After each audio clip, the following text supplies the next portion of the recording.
Kenapa negara-negara Islam selalu diperangi dan kenapa yang disalahkan selalu Salafi Wahabi? Mohon penjelasannya.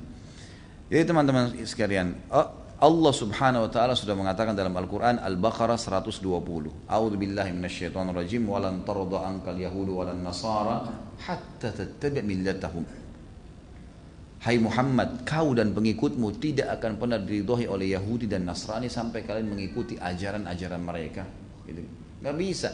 Anda Muslim pasti akan, ini benar. Antara kebenaran dengan kebatilan akan terus bersaing. Gak mungkin antum ditinggal diam. Makanya kita bergerak giat, gitu kan? Bergerak menyampaikan agama kita. Sesuatu yang bergerak itu susah untuk diserang sebenarnya. Tapi sesuatu yang vakum mudah untuk diserang. Antum kalau lagi mau berburu, kalau hewannya bergerak terus susah kan dibidik. Tapi kalau dia diam di tempat mudah untuk dibidik. Begitu sekarang muslimin vakum, nggak belajar agama, nggak terapin agamanya. Ya pastilah jadi sasaran gitu kan. Bahkan kata Nabi SAW nanti akan datang di akhir zaman nanti. Kayaknya sudah masuk waktu kita. Kalian akan dikerumuni oleh umat-umat sebagaimana ya, serangga kecil, ya, belatung atau apa, ya, ulat itu memanggil teman-temannya. Riwayat makna yang lain adalah seperti orang yang memanggil teman-temannya untuk ngeroyokin satu nampan makanan. Lalu kata maksudnya diperbutkan ya, diambil, dibunuh, dirampas, dijajah semaunya mereka. Kata para sahabat itu sedikit komunitasnya cuma di Madinah. Ya Rasulullah, apa jumlah kami sedikit waktu itu?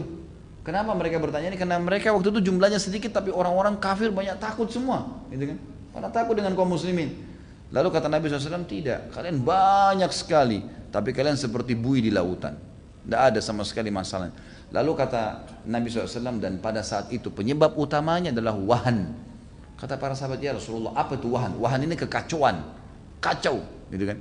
Kata para sahabat, apa itu wahan ya Rasulullah? Kata Nabi SAW, hubbud dunya wa karahiyatil maut. Kalian cinta sekali dengan dunia, pokoknya untuk dapatin dunia, mobil, rumah, haram pun gak ada masalah. Agama sudah nomor 30, gak ada masalah. Gitu kan. Maka ini kan hubbud dunya, cinta dunia, wa karahiyatil maut, dan takut menghadapi kematian. Riwayat lain, riwayat Tirmidzi dan Abu Daud disebutkan wa karahiyatil jihad, dan kalian benci jihad, tidak mau berperang membela agama Allah. Jadi pada saat itulah kita memang mundur. Makanya teman-teman harus sadar, umat ini akan menyerang kita. Kalau masalah Salafi Wahabi ini istilah, ya Allah, ini fitnah teman-teman sekalian. Ini fitnah. Dari mana istilah Wahabi ini? Dari mana istilah Salafi ini? Ini fitnah.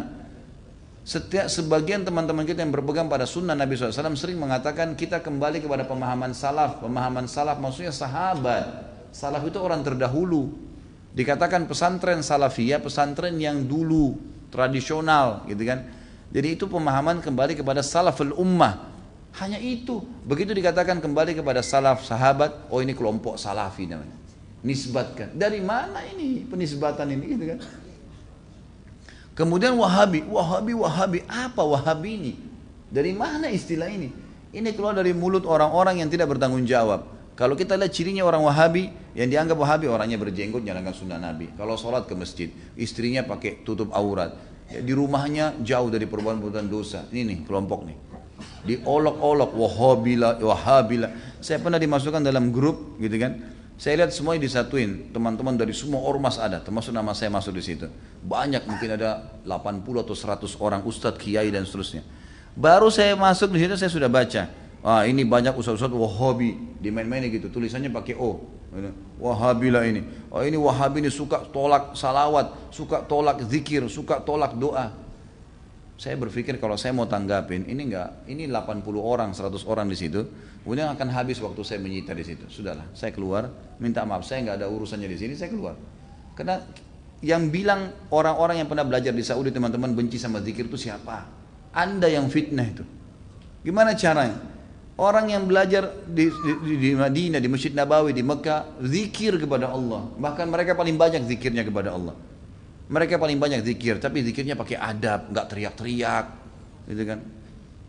Nggak karang-karang. Apa yang Nabi SAW ajarin itu yang disebutin.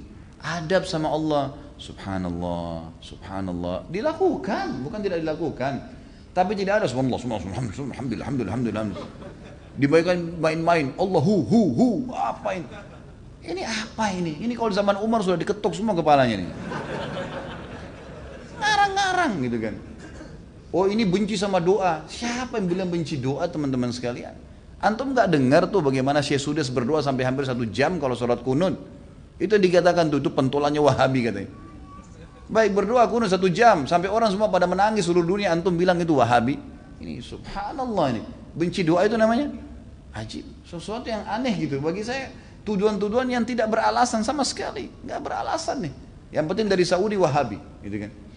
Saya sampai waktu mau berangkat ke Saudi, awal saya mau belajar tahun 90, teman-teman ayah saya sempat titip pesan dari kota Makassar, Khalid, nanti kamu ke Saudi, ambil ilmunya tapi jangan jadi Wahabi.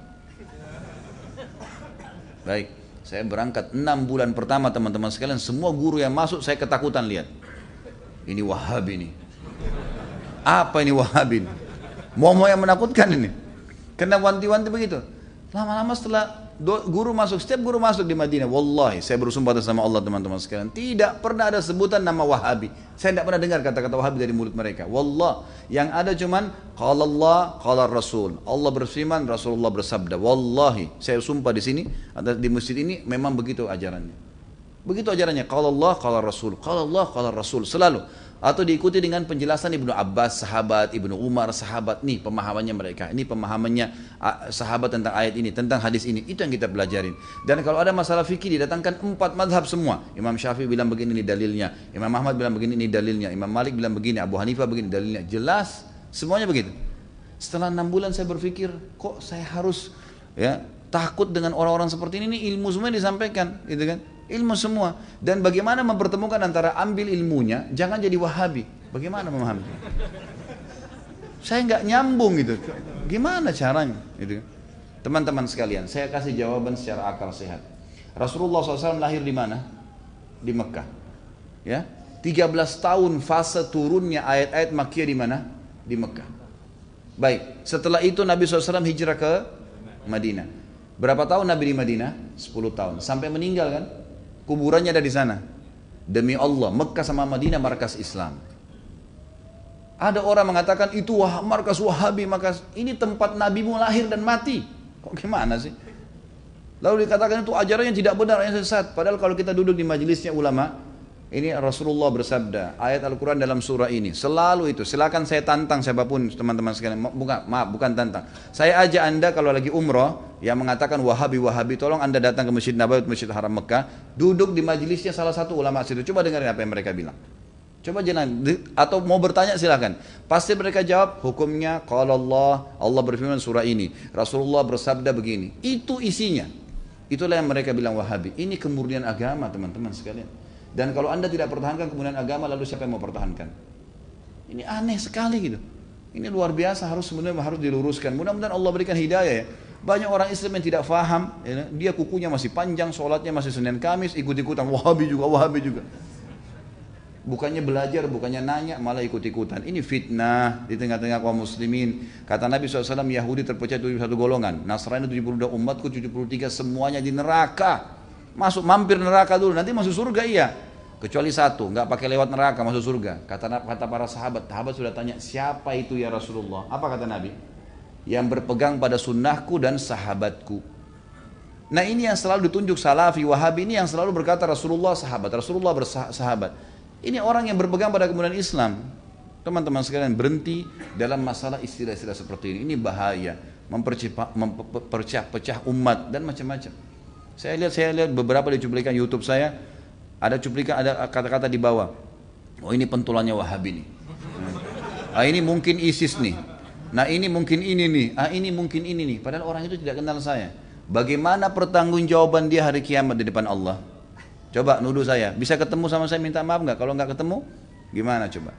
Saya bisa maafin, tapi dalam hukum Islam, kalau seseorang memfitnah saudaranya Muslim, menuduh sesuatu yang dia tidak punya ilmu, kan itu. Sudah dimaafin pun pada orang yang melakukan, orang-orang yang sedang difitnah, tetap hukum syar'i dia harus minta maaf. Kalau tidak, saya dapat pahala karena memaafkan, dia tetap dihukum sama Allah karena masih belum minta maaf. Variabelnya begitu kan? Hukumnya begitu. Orang mencuri, ya itu. Kemudian dia tidak kembalikan haknya orang, tetap dihukum. Gak bisa. Maka teman-teman berhenti dari fitnah ini. Kita ikut-ikutan. Ini dikatakan teroris. Oh kita juga ikut-ikutan teroris semua. Ini garis keras. Ini kita katakan garis keras. Belajar. Kita punya mata bisa melihat, telinga bisa mendengar, hati bisa berpikir, bisa merenungi. Dengar dong dulu, gitu kan? Apa yang disampaikan? Kalau disampaikan benar terima. Kan itu. Teman-teman yang dituduh dengan istilah ini hanya betul-betul kembali kepada kemudian Al-Quran dan Sunnah. Itu. Coba hadiri pengajiannya pasti selalu kalau Allah, kalau Rasul. Kalau Allah, kalau Rasul. Ini ajaran Islam teman-teman. Gak pernah ada perkataan kata kiai saya, kata guru saya, kata gini, kata gitu. Gak pernah. Anda boleh ikuti ceramah saya. Kalau saya pernah katakan ini kata si fulan ini sudah jauh. Kalau Allah, kalau Rasul. Ada tanggapan ulama yang merincikan mungkin atau menyampaikan. Itu mungkin. Ini Allahu a'lam. Mudah-mudahan Allah perbaikin